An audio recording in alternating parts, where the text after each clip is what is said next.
Bienvenue une fois de plus sur Why Not in Africa, la chaîne panafricaine qui parle d'économie, de géopolitique et de finances vue sous un prisme africain. Aujourd'hui, nous allons parler de la Chine et des coups d'État en Afrique.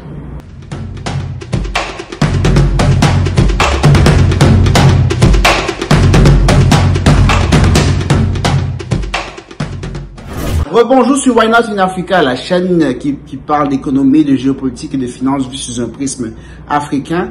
Comme bien évidemment je l'ai mentionné au début de cette vidéo, nous allons parler de la Chine et pourquoi la Chine ne peut plus se taire face au coup d'État africain. Avant de continuer la vidéo, je vous prierai de vous abonner et de surtout de marquer un like, et vos commentaires sont très importants. Nous faisons de plus en plus de live sur la chaîne avec des gens qui sont de plus en plus intéressants. Je vous prépare des surprises pour le prochain mois. Allons-y. Figurez-vous que les derniers coups d'État au Gabon, suite à la proclamation de la victoire par la CGE de Ali Bongo Ondimba en 2023, en a surpris plus d'un.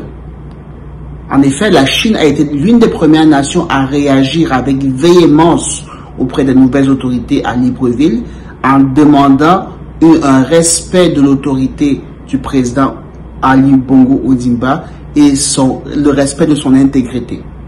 On a eu le même cas aussi où la Chine a été beaucoup préoccupée par le coup d'État au Niger, car la Chine a tellement investi en Afrique de par les routes de la soie et par le service de la dette que la Chine ne veut pas prêter son précaré auprès des autorités africaines. Il faut savoir que la Chine, tout comme la France, une fois qu'ils investissent quelque part, ils ont besoin de savoir que les investissements sont contrôlés par des régimes qui leur sont acquis d'une certaine manière, qu'on le veuille ou pas.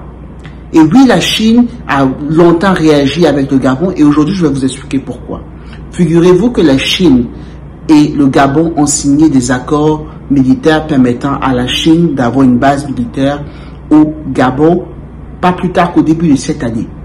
En effet, le président Ali Bongo Ondimba, suite à une rencontre, une visite officielle à Pékin auprès de son homologue Xi Jinping, ont signé des accords comme quoi il devrait avoir une base militaire chinoise au Gabon.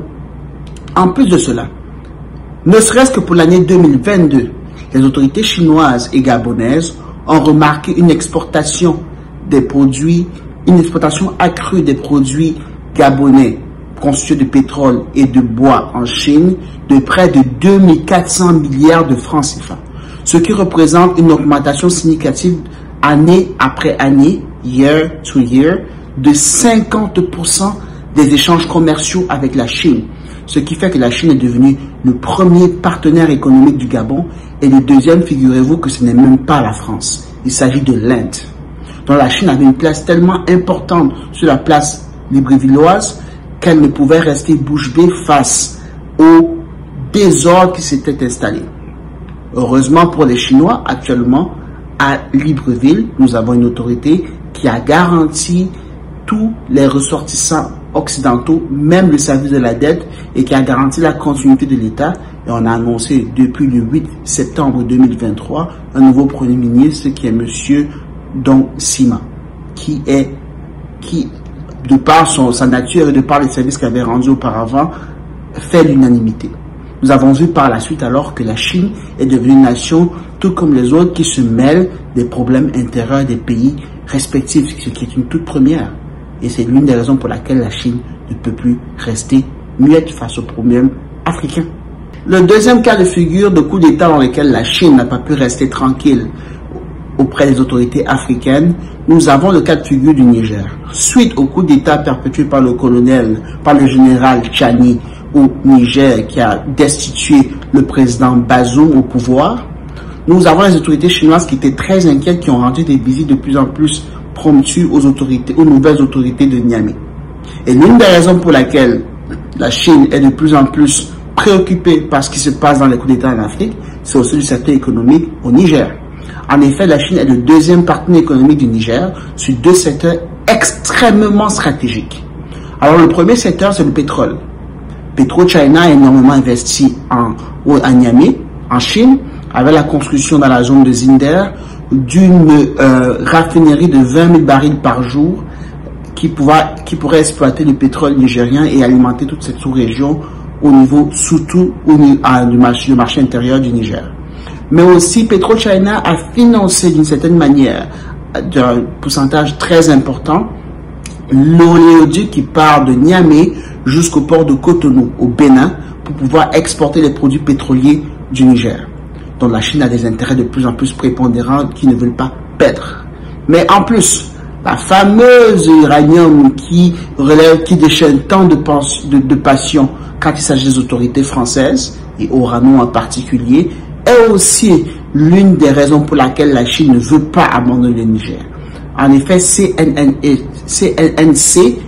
China Nuclear National Company, est très présente au Niger avec une mine qu'il veut ouvrir dans une des régions reculées au Niger, qui a une capacité de plus de 10 000 tonnes et avec une capacité de production de 700 tonnes par année de concentré d'uranium. Dans cette compagnie CNNC, cette compagnie chinoise, a près de 72%